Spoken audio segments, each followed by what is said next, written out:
Welcome to episode 425 of the Microsoft Cloud IT Pro Podcast, recorded live March 27, 2026, from the Microsoft Studios at the Microsoft MVP Summit.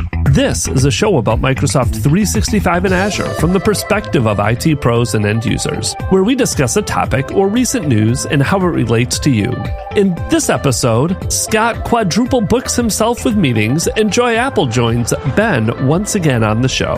It's the end of MVP Summit, and Joy and Ben are a little short on sleep, but have a great time learning a bit more about Joy Apple and her road to becoming a Microsoft MVP. We also spent some time chatting about SharePoint, OneDrive, Teams, and the importance of governance in Microsoft 365, especially in this age of AI. And finally, we wrap up just talking a bit about the community around Microsoft 365 at the MVP Summit, at conferences, and that family atmosphere that we enjoy so much at these events. Let's dive into the show. We are here for another episode of the Microsoft Cloud IT Pro Podcast with Joy, and we're in a fancy studio. It's so fancy. It is. We're at the Microsoft, I was going to name the podcast. We're at the MVP Summit in Redmond at Microsoft headquarters, at the mothership, as people like to say, right? Yes. That's right. We're at the Microsoft mothership, and they offered up the opportunity for podcasters to sit down and record podcasts in fancy studios. So this one's audio and video. And I know most people listen to the podcast on audio. We will put up the video probably on at least the podcast YouTube channel, and we'll put links in the show notes if people want to actually go see Joy and I.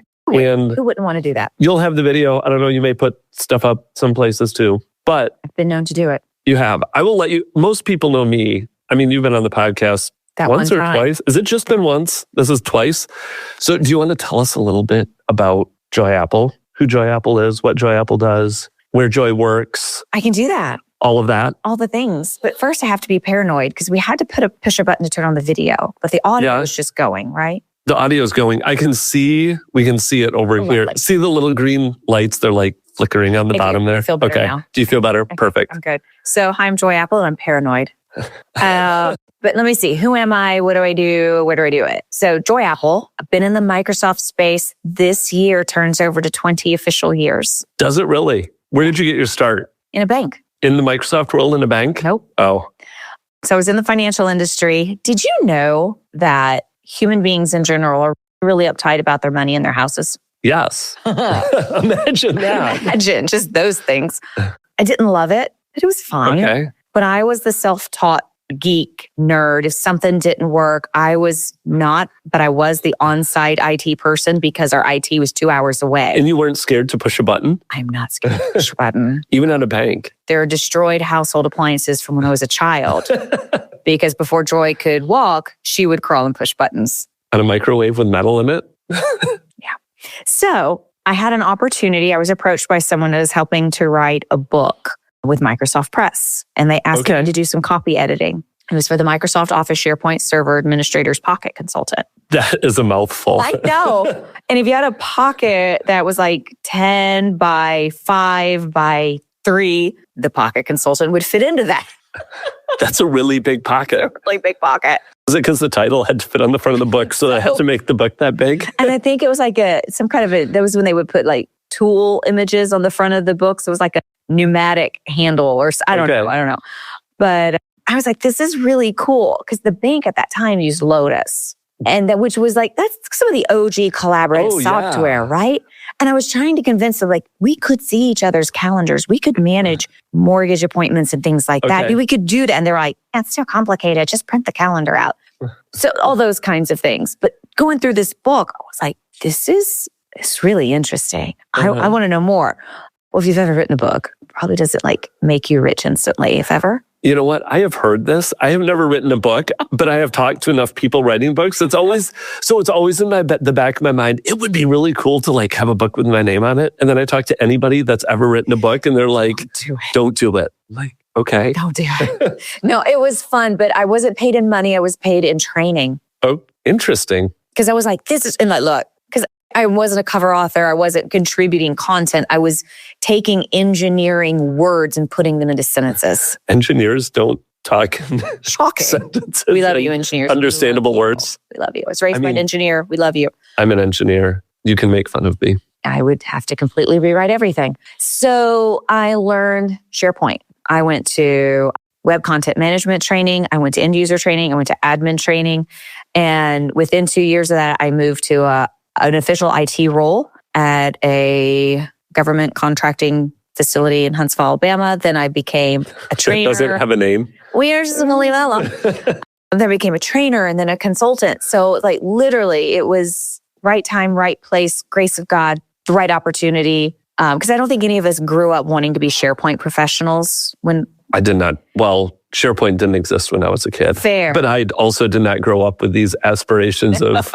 But it was an amazing journey. And thinking back, it's like, holy moly, 20 years. Like we got to see some really cool stuff today. Yes. That I couldn't have imagined 20 years ago. When you were, right? When you were doing SharePoint 2007? Because, yeah. It's wild to think about all the changes in SharePoint. It's amazing. Over the last 20 years. And it was this year, earlier in March. Well, it's March now. A week or two ago was like SharePoint's 25th birthday. Yep, growing up. So we have almost been with it the entire time.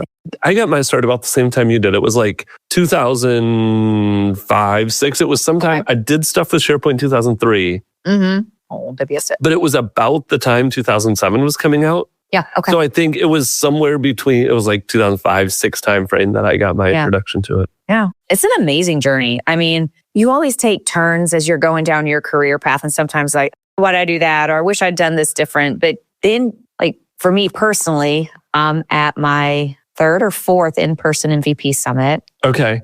So did you go to any of the in-person ones? Like the first 1 or 2 right after COVID? Mm-hmm. People, I heard feedback that it wasn't great those first years. I didn't have anything to compare it to because I was away during COVID. Did you go then as soon as it was back in person after? Maybe I did. You know what? Maybe it was Ignite that I didn't go to. I think I did go to the first. I went to the first in-person Ignite too. Also, I mean, we were figuring things out and doing the best we could. Yes, very true. Right. But no, it's been fantastic. Oh, so yeah, 20 years, Microsoft, firmly on the collaboration side of the house. Right now I am with Orchestry Software now. So that is where I've landed and I've been there for about 3.5 years. It's been 3.5 years already? It's, man, the stuff we're doing also exciting and fabulous. So I love governance. We can say that now with our head held high. We can say governance, yes. We used to be like, okay, I want to say this word. It's the G word. It don't hit me now. It's like, y'all got to do your governance. You need to do governance. And I feel like you need to do governance. I mean, we've both been in SharePoint long enough. We've seen SharePoint site sprawl. I feel like governance is even more important now. People create, it's kind of like AI, right? AI helps you find things faster, easier, all of that. But I also feel like it helps you create things faster. And it expedites the ability to have sprawl or for content to get where it shouldn't be or all of that. So yeah, I feel like governance is way more important now. It's very important. My colleague, Raina O'Neill, wrote a little article on LinkedIn the other day. I've got my phone on airplane mode, so it doesn't make noise. So now I can't remember the title. Something like, your AI isn't broken, your process is, or something like that, right? And she's talking about the fact that AI amplifies whatever practices you have in place. Oh, right? Yeah. That's right. Yep. So if it's just the gates wide open, anyone can do anything, anytime, any place, anywhere, just go nuts. Or as we talked about a lot this week, YOLO mode, right? if everything in your tenant is YOLO, AI is it's going to be so bad because, right, everything's there. Nothing gets cleaned up. You just put things wherever you want. You don't really approach things with a process. AI can't magically fix that for you because it's feeding off of what we give it. So if we're giving it chaos, it's going to amplify that chaos. Yeah. You're out of time. Copilot needs to be deployed ASAP. But is your tenant really ready for it? Years of data, permissions, and users lurk in its shadows, ready to be exposed by AI. ShareGate Protect sees it all, so you can find the exposure risks, fix them fast, and deploy AI with confidence. Microsoft 365 Governance. We got this. Learn more at sharegate.com/governance. It's similar. We talked about this a lot, even in the years with like when Power BI and business intelligence and data warehouses and all those are coming out. Right. You give it bad data, you're going to get bad reports. Input, output. Yeah. You give Copilot bad data, incorrect data, old data, whatever data. It's just going to amplify the badness. So Christian Buckley and I were talking about this recently. It's like we're dusting off our old presentations because they're relevant again, right? Because we're back to target. The fundamentals, this is a bold statement, but it's like the fundamentals are so much more important now, it feels like, than they ever were. Now I've got a Talking Heads song in my head. You going to sing for us? Maybe not right now. This is only coffee. It's only coffee. We're not recording this late in the day when our beverage of choice is switched. 6 p.m. all bets are off. But yeah, it's like information architecture. How many times have we said that phrase this week going, hey, Microsoft, don't forget about information architecture. Hey, folks using M365, don't forget. And if you're not really familiar with that, we have so many good resources in the community. Information architecture is so important. Data hygiene is so important. The concept of archiving things, setting permissions right. So important. And this is a lot of stuff. I'll let you do a little bit of an Orchestry pitch here. Okay. Because a lot of this stuff is stuff you're building into Orchestry now, right? Is a lot of that governance. Totally. Controls, reporting. My little elevator pitch is like Orchestry is a governance automation layer for Microsoft 365. Okay. Right? Yep. Load it in. It's great from a user perspective because the app's right there. Pen it to the left rail in Teams because that's where we all are all the time. So templated provisioning, it's one of the things I never appreciated when we switched to modern experience inside of SharePoint is it was so difficult, if not impossible, to have a cookie cutter homepage template, right? It's very difficult. Yep. It's my favorite thing about Orchestry, I think still to this day, is the fact that you can point Orchestry at what we call a live template and say, I want to use this every time something new is created. Mm-hmm. Pages, web part layouts, links, icons, images, lists, libraries, columns, JSON formatting, boom, go. Yeah. And it's not even just SharePoint sites, but like Teams. Because I use Orchestry. Sites, communication sites, Viva Engage communities. Right. Like I create a team for every client I have in consulting. And that's how I do it with Orchestry. I'm like, I want this team, these channels. I want it set up this way for every client team and SharePoint site and structured this way. And yeah. So that we've had archiving in the product for years. When Microsoft released M365 Archive, we have added that to our archive suite. So you can make that policy driven now. So you can go in and say, every time this template is used, this is the archive policy. If it goes, let's make it up. If it goes inactive for 90 consecutive days, reach out to the owner. And maybe for some sites, we don't want to delete anything yet, but let's keep it in place, make it read only, set the group to archive, prune the drafts and reclaim some storage. All right, there's things you can do. There's a variety of options there to get that rot out of the way. Redundant, outdated, and trivial content, if that's a new acronym for you. Secure guest management. I don't know that I've heard that acronym before. Rot? Yes. I had to do it. I don't know that I have. Vlad said it today. Did he? Yeah. You don't listen to Vlad though. No, because just let it just wash right over you. No, because Vlad did not come say hi to me the other night. You did. You came down when you get back and said hi. Vlad blew me a kiss and got on the elevator. That was a brush off, wasn't it? It was. Anyways. So much love in this community. This is the best. Which we'll have to come back to that here in a minute. Well, yes. Will. But no, not to get salesy or pushy or anything about that, but this is a topic and a passion that I've always had around the technology stack. So I get to work at a company where that's what we do. And I think my favorite thing about Orchestry is the creators of the product, our founders, our director of product, David Francoeur. Shout out, David. You do amazing work. They've lived it since the early days. They've been the developers. They've been the consultants. So it's not just making a product to do a thing. It's like, this is the pain. Let's go fix it. Right. I've lived this pain. I've been in this world long enough. I know what hurts. Let's make it. Like we just released our phase 1 of OneDrive governance. Because if SharePoint's bad, OneDrive is horrific. Have I told you the story about my OneDrive? Well, this was OneDrive and SharePoint. I think I've told it on the podcast before, but I'll tell it to you just again from your perspective.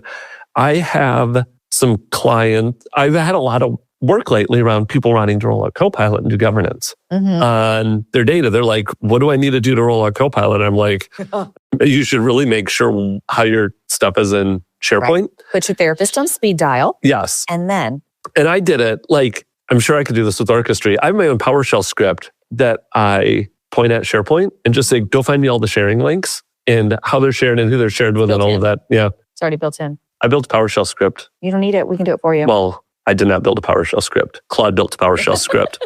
Claude. But anyways, I ran it against one client. They had 25,000 links in their SharePoint environment that were shared with the entire organization. I believe it. That's probably their default. Yes, it was their default. And then we went in and switched their default and all of that.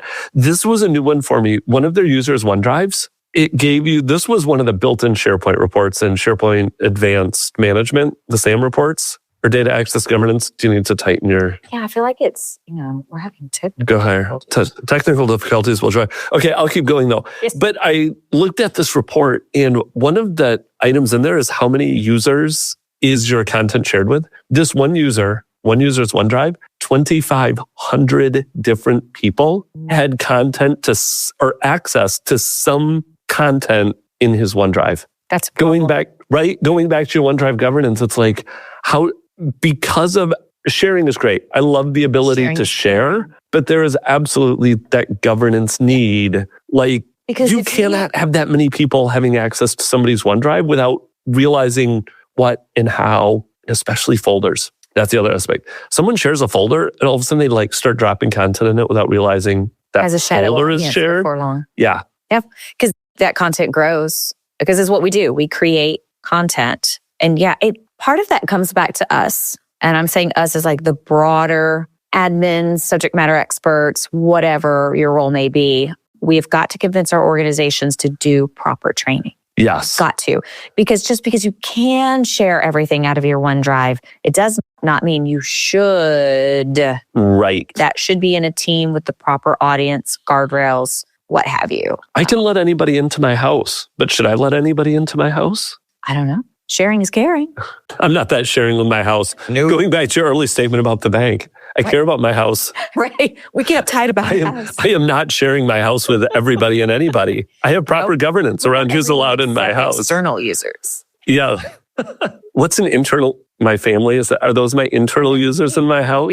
My coffee cup is a leak. This is a problem. Oh, I'm sorry. I don't have. I'm going to look like the messiest guest ever by the time. It's fine. Okay. Anyway, so it's proper governance stuff. Yeah. I get to have great conversations, and part of my role, it's like one of those other duties is assigned just because I decided I wanted it to be. I get to be that kind of strategist for a lot of our customers too. It's like, look, I know you know what you're doing, but if you need to brainstorm, if you need, I call it corporate therapy, if you just need someone that's been there, done that, has the shared trauma, set up a call. Let's hop on Teams, talk it through. So I kind of get to help be an unofficial advisor. SharePoint in some ways. therapy.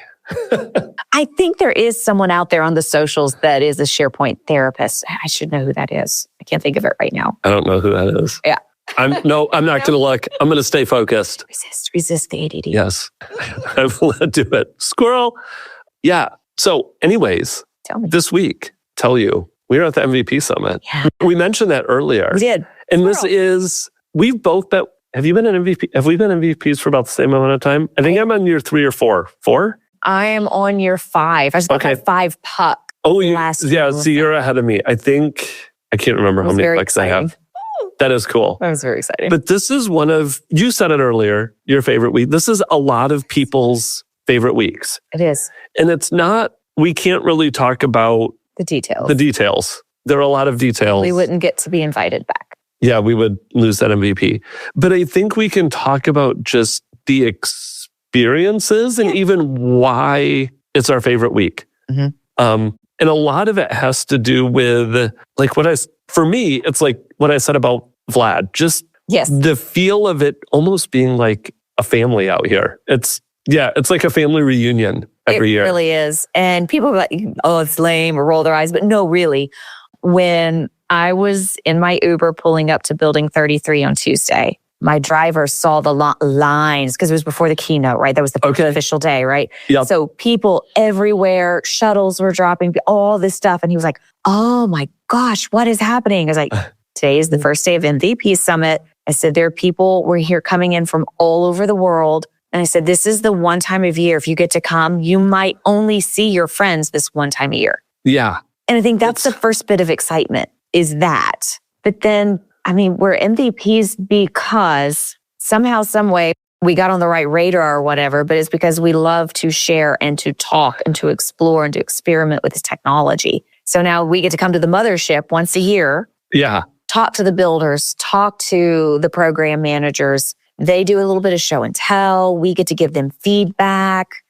We may or may not have bingo cards for those conversations about things. Buzzwords. Yeah. No, I think you're right. As you were talking about it, we love to share, go talk to people, go show people all the cool stuff. Yeah. But a lot of times we go to conferences, different events, all of that. We see each other there, but we're also there presenting, talking to people, showing people how to do it. This week, it's a week where it gets to flip. We're the attendees. We're just here seeing our friends that we only see. It's funny. There's someone that lives in Jacksonville, same city as me. Okay. He and I played Ultimate Frisbee together for years and years, 5 or 6 years in Jacksonville. I had not seen him in 5 years. He became an MVP. And I saw him last year. Didn't see him for a whole year. Saw him again this year. It's like we live in the same city. We're different categories. Excuse. Right. We're different categories of MVPs. He does a lot he works at a company building a password manager. Okay. You would think me being in security, we'd see each other more, but he's a lot more on the development side of it, the product side of it. I'm doing consulting, but we see each other once a year at MVP Summit. But it's flipped. We're the attendees. Yeah. We just get to hang out, spend time with people, be sassy, spend time with other people we maybe see at conferences. Yes. But at conferences, we are busy writing our presentations that we have to give the next day because we plan ahead. Yeah. Those conferences feel busier. They're very busy. This one it's still busy, but it's different. It's relaxed for the attendees. We get to be the people being talked to, shown the new buttons, the new things, all of the stuff we have to talk about really vaguely like that. Yeah. And it's great. Though I was just thinking as we were talking through that, I was like, what would it be like to turn our conference presentations into feedback sessions? And now I would like to gather your feedback on that. Because I'm going to say this, if anyone at Microsoft can hear me now, it's still dropping. It is still dropping. It's crazy. When you stand up in front of us as engineers, as program managers, project managers, and you open yourself up to that feedback, thank you for doing that. Yes. We really appreciate it. And we apologize for the brutal honesty that we can give sometimes. Yeah. This was funny. I will talk about this. This is one session. It is not, crank that thing down, Joy. There you go. One of the sessions I was in, it was all the questions that how did they phrase it? Now I'm going to blank out. It was something about, it was all the questions about a certain product that you're afraid to ask. Ooh, that's bold. They crossed off you're afraid to ask and just X'd it out and said, we have very quickly realized that MVPs are not afraid to ask anything. It's facts. But it is to that point of we appreciate it. I appreciate those sessions when it really is just come in and ask us. If you are from Microsoft and you're listening, really don't take it personally. We're very opinionated about the products we love. Well, so a few years ago, there was a sneak peek of some things that they were working on. And 99% of us in the room lost our minds over it. In fact, Jonathan Weaver said, I wish I had a video of how fast your hand went up. I'm like, oh. So we stayed after. You got to get out of the room because other things are going on. People got to get places. Another session, just like a typical conference. There's another session coming in. People are coming in and out. Yeah. But we kind of hung out in the room for a few minutes. I was talking with a gentleman who, again, he gave some great presentations and took some good feedback yesterday too. Very much appreciated. I was like, well, I don't understand why you would do it this way. And he said, well, this is what our customers want. But I think from our perspective as consultant, because we've been the consultants, you don't have to have MVP after your name to be this valuable resource for your customers, because sometimes our customers think they want something. So they go do it, or they hire someone to do it for them. And then as consultants, we get brought in to fix it later. because they didn't really understand what they were asking for or the ramifications of going down a certain path. Yep. So this is that chance to have that conversation with the product makers. Yeah. And that is amazing. And it's kind of fun too. It's like, I was joking the other day. It's like, well, I asked a question. I couldn't really get them to answer it. But sometimes it's like, well, I wasn't asking it the right way. Yeah. Or the terminology is a little different from one side of the table to the other. Or you ask a question, you see them go, oh, we didn't think about that. Yes. Right? Because they're not out in the field working with the customers as much as we are. So you just see this massive collaboration happening real time. 100%. So good. And then sometimes they truly just have no idea. I've been in a few of those where it's like, what about this or this? And I don't know. We don't know yet. And that's fair, especially as fast as things change now. It is. And I think from a consultant perspective, that honesty feels good because that's what I hope we bring to our clients too, is I should not be making up answers to my clients. And I appreciate not having answers made up to me. Like, just, I don't know is a perfectly valid answer. And it's the right answer because, this was a piece of advice given to me in my early consulting days. Because some of us tend to have some overachieving tendencies and we just feel like if we don't immediately know what to do, when to do it and do it right all the time, we're failing, right? Yep. But my mentor pulled me aside and said, your job is not to know everything. Your job is to figure it out. Or find someone who knows to help you figure it out. Yeah. He said, so stop putting so much pressure on yourself. If you don't know the answer, you are allowed to gracefully say, I don't know, but I will find out. He said, and then go figure it out. He said, that's the job. Right.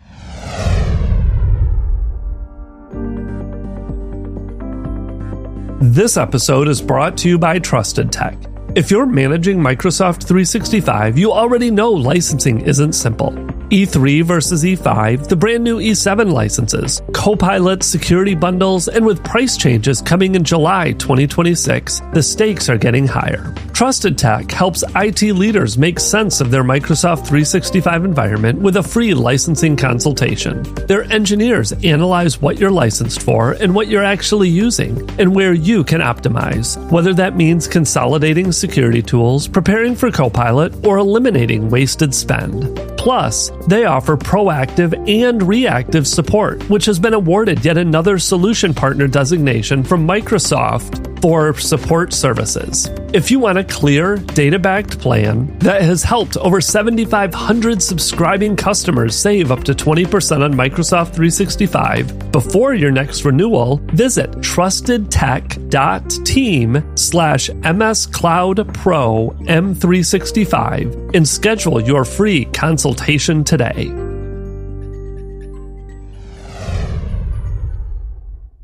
They want the correct answer, even if that's exactly what you have to do is go take a little time, figure it out for them so you can get them the right answer and go from there. So we said this is fun. We get to see all of our family. I've gone out for dinner a couple nights. We come home. You said this to me the other day. I said it when I got home back from dinner last night is because we do really just feel like it's a big family. You get back from dinner and you're like, I'm going to walk into the hotel. There are a lot of us staying at the same hotel. And last night I walked in and I'm like, I don't want to really make eye contact with anybody because I'm tired and I want to go back to my room. But at the same time, I'm like, I kind of want to see who's down there because it's the last night to hang out. No. And you did it the other night. I had gone out to dinner. I came back. You were out at another event and I was down at the bar there. And you looked over and you're like, that was what did it. Because if you've never seen him stand up, he's tall. He's so tall. Yes, I was standing up and you saw me and I was about to go back to it was 11:30 at night. I was about to go back to my room. I had literally just said, okay, I'm going back to my room. I'm going to sleep. I turned around to walk out and you walked down the steps and I'm like, I'm not going back to my room. I'd left one of the various kind of party meetup things. And I thought, well, I'll just at least see who's here. I don't really want to hang out because it's late. I'm going to be good. I'm going to be disciplined and I'm not going to be. So it's like, well, I'll see. But there was Ben standing up in a very bright blue hoodie. So it was hard to mix. I was like, well, crap. I guess I have to go talk to Ben. So I go down the stairs and then it was probably an hour. Yeah, I think it was like 12:30 or just something. There talking and you're like, I was going to go. And you walk down the stairs. I was like, well, I was going to go, but you were standing here. But at the same time, I don't know that either of us, we say we're going to go to bed, but it's so much fun. It's so much fun. And I was thinking that like the other night when I was getting ready for bed and everything, I was like, it's a interesting combination of exhausted, depleted, but so full. Yes. It's like your social, your community, your family cup gets filled up, but you're so tired. Like my husband, he's like, I'm going to pick you up at what time? I was like, 4:35. He's like, then you want to go to dinner? I was like, yes. And then I'm going to go to bed. And then to bed. Yeah. And then Vlad did a good job the other night. Like I said, he came in and he made eye contact with me and I yelled something to him across the hotel lobby and he blew me a kiss and turned around. And yeah. Kudos, Vlad. Yes. Vlad, I have things I can learn from you beyond just SharePoint is how to get to my room on time. How to just go, nope. Yes. But it is fun. So other people, like this is always an interesting conversation. I've done other interviews at MVP Summit as well, is like if people are listening, they're like, oh, this really sounds like fun.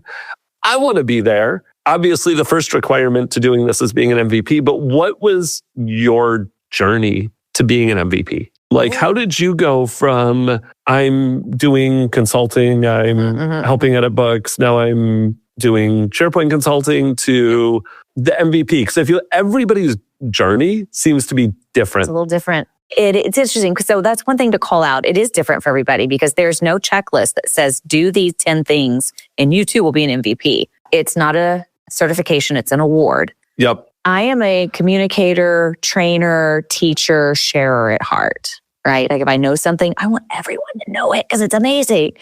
Consulting, and I was really interested way earlier in trying to figure out what this MVP thing was and what conferences and speaking and all that is. I have a drum and theater background. Obviously, I mean, you don't come into IT with anything normal, right? So I did, but apparently I'm abnormal. I mean, I've been told that multiple times.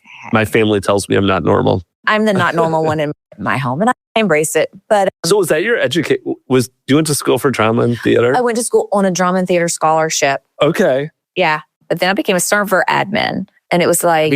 natural career progression. As one does. Because I got married very young the first time around. So that straight, I'm going to go to college for 4 years, I'm going to get this degree and do that, didn't happen. So there was a lot of like turn left, turn right, zigzag, zigzag. When it was my turn to go through school, right, because I had to go work jobs to live, landed the IT job. I was like, do I want to keep paying for my college a semester at a time now? Because I dropped out of college, did this thing. Or do I want to invest in learning this technology? Okay. I chose the technology. I'm so glad I did. But the community stuff wasn't encouraged at that point in my life. So I'm basically living Joy 2.0. Okay. So I took some pivots. Part of that included relocating from Alabama to Oklahoma. Okay. So various things happened. My first SharePoint Saturday was in 2010. All right. In Dallas at the Microsoft campus. And it was my first taste of it. But then I had to like reboot. So things happened. And then, 8 years. I can't do math. We're just going to say at some point later, years later, someone approached me and said, hey, there's a SharePoint Saturday happening in Atlanta. They need speakers. I think you should do this. And it had been a few years in between 2010 and that. It's like, okay. So I just started speaking because I love to be on a stage. I love to share. I love to teach. Social media, speaking, the occasional blogs here and there, writing articles if somebody asks, consulting and things like that. Okay. But then in 2019, there was an MVP dinner and Joel Olson asked me if I was going to go. Oh. I was like, okay. No. Was this like after a conference where it was a bunch of MVPs going out for dinner? Or 365 Friday or Saturday, San Diego. Okay. Right? Yep. Joel's like, are you going to come to the dinner? I was like, no. He's like, why not? I was like, well, I'm not an MVP. He's like, you're not? I was like, no. He's like, you need to fix that. I'm like, okay. So I talked with him, Rob Windsor, wonderful, good mentor. Thank you, Rob. I love Rob. He's the best laugh in the industry too. Yes. Rob, we love you so much, man. But I had some mentorship. Time was right. I was told, yep, you're good to go. And my application was approved. Did you get it the first time? Yeah. Congratulations. Oh, thank you. But I had some very wise counsel, right? Of like, wait, because there was a few times like, am I ready now? No, wait. Yeah. Wait. But yeah. And it's been amazing. So people are like, well, what did you do to get it? It's like, I talk too much. That's what I do. Well, it's interesting comparing your story, how you got there, to mine, because I had several similar experiences where I would go speak at a conference or I'd go do something. And there was one in particular I remember. I think I was talking to Stephen Rose, another guy. Everybody loves Stephen. Yeah. Again, we're all just one big, happy, lovable family. The best. And it was at a conference and he's like, we were saying, bye, see you later. He's like, I'll see you in March. I'm like, what's in March? What are we doing like, in March? MVP Summit. And I'm like, I'm not an MVP. And he was, same response, you're not an MVP. And I had that response from multiple people at different events. But I think what that illustrates is that it's not something you get that checklist to. Most MVPs are MVPs because we love what we're doing to the point that people are surprised we're not MVPs because you're already doing the MVP stuff. You love doing the MVP stuff. Yes. So you're doing it to the extent that people are surprised you're not MVPs. Right. And then it just happens. I would say my number one thing about the whole program is if you approach it from what do I have to do to be an MVP, don't proceed. If that's the mindset, don't proceed because it's not what you do for your job. It's not your 9 to 5. In fact, it's your everything that happens outside of your 9 to 5. It's a lot of meetings. It's a lot of calls. It's a lot of work, but it's the kind of thing like if I found out tomorrow we decided, Jory, you're not part of the MVP program anymore, it would not change what I do. Right. Because I didn't do these things to get it. I love the technology. I love the product. I love helping people have a better experience at work. And we're at work so much, right? The technology needs to work. That's what we do, right? We make it work. Right. And we love going to conferences and hanging out and friends. The podcast, doing this. Like this was one of the things that I think helped with my MVP. Sure. But I had done the podcast, I think I said 4 years. This is year 9 of the podcast. Congratulations. Thanks. But it illustrates that point. I did this for 5 years. Before there was an acronym. Before there was an acronym. Yeah. By my name for doing that, for speaking at conferences. My first conference was 2009, 2010, something like that. Yep. Yeah. So it is. It's not something. And there were times, it was a mix for me. There were times where I legitimately got frustrated because I'd go to all these conferences and everybody's like, you're not an MVP? I'm like, no. What am I doing wrong? Right. Yeah. And I did not have the experience of my first nomination getting it. It took me like 2 or 3. Okay. No, you haven't done enough. And I'm like, what more can I do? Right? Like, what more can I do? And it's not that it was, again, it wasn't like there was a checklist, but it was like, I don't know. I'm doing enough that everybody thinks I'm an MVP, except for the people that are approving the MVP. I think that's where my frustration was coming from was all these people are like, all these people are like, why aren't you an MVP? Why aren't you an MVP? I'm like, I don't really know because you all think I should be. Apparently there's somebody over here that doesn't think I do enough. And I still kept doing it because I loved doing it. And eventually it happened. And that's the thing. We do what we do because we just love it. And I joke all the time. My husband thinks I'm the not normal one. I say all the time, I could win the lottery tomorrow, like the lottery, and I would buy a home in Bora. But I would do the fun stuff for free. 100%. 100%. I would be John White. Yeah. Right? Are you saying John White won the millionaire? No, but he's another good guy. Right? Like supposedly retired, I thought that he said every conference. Yeah. I don't know. No, he's not. I'm not ever retiring. No, you know what? Do it for fun. Do you feel overwhelmed by trying to manage your Office 365 environment? Are you facing unexpected issues that disrupt your company's productivity? Intelligent is here to help. Much like you take your car to the mechanic that has specialized knowledge on how to best keep your car running, Intelligent helps you with your Microsoft Cloud environment because that's their expertise. Intelligent keeps up with the latest updates in the Microsoft Cloud to help keep your business running smoothly and ahead of the curve. Whether you are a small organization with just a few users up to an organization of several thousand employees, they want to partner with you to implement and administer your Microsoft Cloud technology. Visit them at intelligink.com/podcast. That's INTELLIGINK.com/podcast for more information or to schedule a 30-minute call to get started with them today. Remember, Intelligink focuses on the Microsoft Cloud so you can focus on your business. I won't speak for you. I'm going to get old and I'm not going to remember stuff. And already I'm like, I'm tired. I can't keep up with all this change. These kids. Yeah.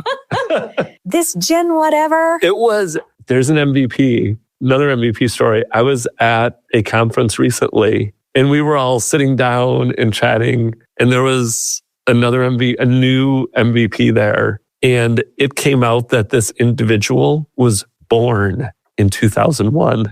Ouch. No, I don't feel like I'm so young anymore because... That reminds me, I need to go get a bone density test soon, probably. Oh. Because we're just so old now. These young kids. Young whippersnappers. No, it was funny because earlier in that week too, someone had made a reference to a movie, to The Matrix. And in that session, it was like, if you haven't seen The Matrix and you're in IT, and I looked, I'm like, wait, where did that come out? That came out 2 years before this individual was born. It was 99. And I'm like, oh, now we're really old. We're referencing movies and saying every IT person should watch it. But there are IT people that were born years after this movie was released. Well, I'll say this. Yes, The Matrix. I mean, it's so relevant, especially now, right? With the AI. Right? But Office Space. We were talking, the other day I was talking to different TV shows and movies that are really funny to go watch now that came out years and years ago. But yes, your Matrix and the Office Space is one, and I probably haven't seen it in 3 or 4 years now. And I need to go rewatch it. Now we're going to go watch it on the plane. Is it on the plane? I don't know. I don't think my airline that flies direct to Tulsa and Seattle has seat back entertainment, but maybe I should. I've got that little thing where I can clip my phone to the back of the seat, right? Thanks, Jay, for that recommendation. Yep. So I should download that and I'll watch it on the way. If I don't, just conk out. I'm so tired. But it's been so fun. Yeah, I'm taking red eye home. I will absolutely conk out. I try not to do those. Going all the way to the East Coast from Seattle, it's a 5-hour flight to Atlanta, an hour flight to Jacksonville, a 3-hour time change. And then you have to fit a layover in there too. So it's like 5, 7. It's like a 10 day. It's a difference of 10 hours. Yeah. If I don't take the red eye on Fridays, I feel like I miss the weekend with my family. Because I do have the 4 kids. They like to see me on the weekend. Props for that. Okay, I can take the red eye. Can you sleep on a plane? Okay, so here's the other aspect of it. I can sleep. I don't sleep great. Yeah. I sleep enough that I can I'll get through the day tomorrow without taking a nap. Yeah. I'll be dead tired though by 10 p.m. So I can actually fall asleep. Okay. At a normal time for Eastern time zone. Force yourself to adjust. Right. And force myself to adjust rather quickly instead of if I left tomorrow morning after a full night's sleep, I would not be tired tomorrow night till 3 a.m. Got you. So I respect it's rough, but it does help with that adjustment. So, yeah.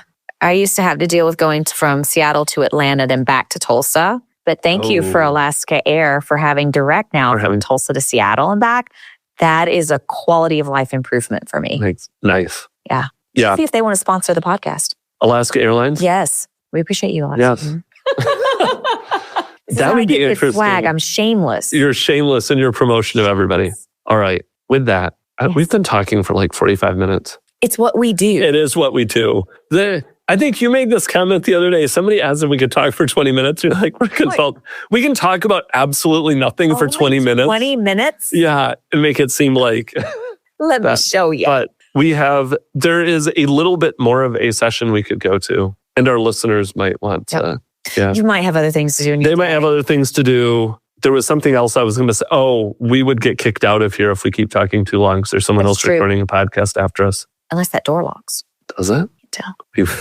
I feel like that might be the end of our MVP status when we lock ourselves in the studio. Why did you lose your status? Well, we barricaded ourselves in the recording studio.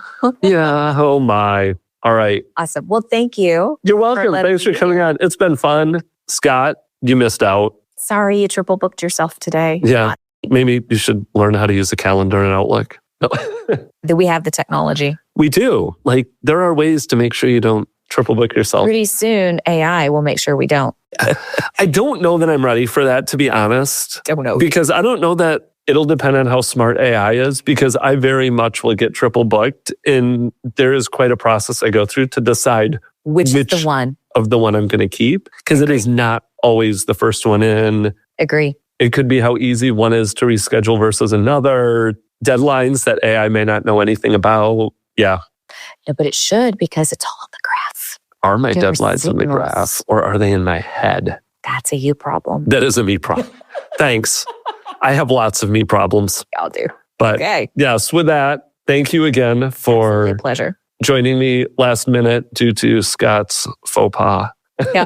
Thanks, Scott. It was fun. So good. Yes. Enjoy. Safe flight home. Same Enjoy to your you. trip. We'll see you in April, right? Orlando? Are you coming to Orlando? To be determined. TBD. I found out yesterday there's a 20% chance I might get drop shipped there. Okay.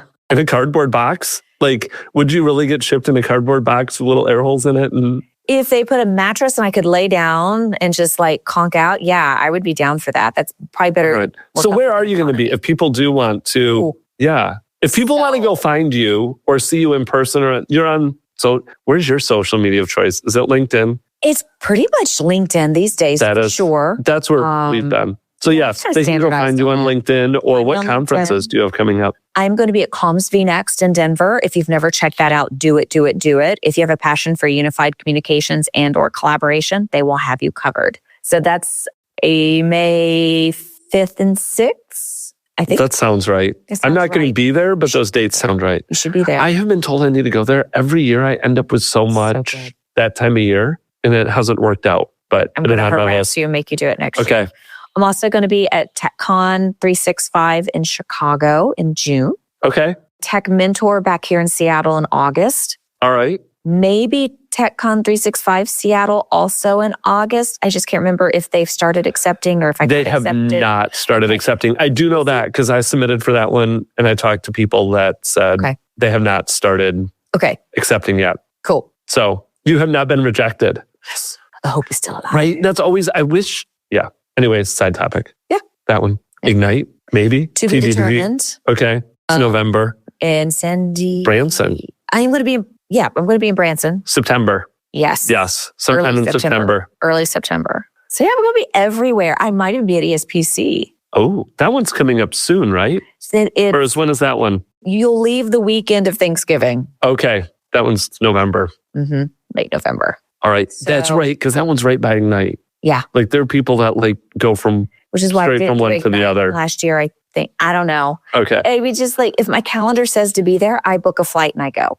Got it. It's kind of how my world works. Perfect. All right. So yes, if you want to go connect with Joy, find Joy. I would say the other thing, some people say, I felt this before I was an MVP. I'm an introvert. I am not one to like go up and talk to, I was always like, oh, they're speakers, they're MVPs. I was intimidated. Yeah, I get that. Don't be intimidated. No, Yes, come like this, I would say is another good thing about if you think this is something you'd want to do. One, it's do what you love, but come talk to us. Yes. Like MVPs, introverts or not, we genuinely love talking to other people, helping other people, giving other Yes. people advice. I've had people reach out to me at conferences and said, I'm not an MVP. I would love to just talk to you about being an MVP. Yeah. It's like we're not going to give you a checklist No. of how to get there, but we'll talk to you about our experience about right. we've had other MVPs tell us, to your point, you haven't done, go do this, go, Yes. here's guidance that might Absolutely. help get you closer. We just can't guarantee anything. Right. And we love doing it. MVP stuff aside, if you want to be involved in the community, that does not mean standing on stages speaking. It could be. It could also mean just help doing behind the scenes organizing, or if you want to write, or if you want to do something like this. I mean, Yep. we have thoughts, we have ideas. It is not a cool kids club. It's a nerd kids club, and everyone is welcome. It's a cool kids club, but it's because it's just a cool club. It is cool. You don't have to be cool to be in the cool kids club. Like, I feel like that's it. Like, it is absolutely a cool club. Yeah. Maybe that's the better phrase. It's not a cool kids club, but it's a cool club. It is a cool club, and And you don't even have to be an see us. MVP No, come to hang see out us. with the speakers too. There's Yeah. lots of speakers that aren't MVPs. Yes. Again, I hung out with speakers and MVPs for like 5 or 6 years before I was an MVP. Yep. And they're all very friendly. It's just fun. Yeah. We enjoy being... It's just fun. We like to talk. We like to share. We like to hang out. We like to hang out at the bar till... We like to stay up past hours way later than we should. Yeah. All right. With that, yes. Squirrel. We were going to wrap up like 10 minutes ago. Yes. Good. All right. That's all good. Thanks again for joining us. Always joining me. And we'll see you again soon. See you soon. Bye. Bye-bye. If you enjoyed the podcast, go leave us a 5-star rating in iTunes. It helps to get the word out so more IT pros can learn about Office 365 and Azure. If you have any questions you want us to address on the show or feedback about the show, feel free to reach out via our website, Twitter, or Facebook. Thanks again for listening and have a great day.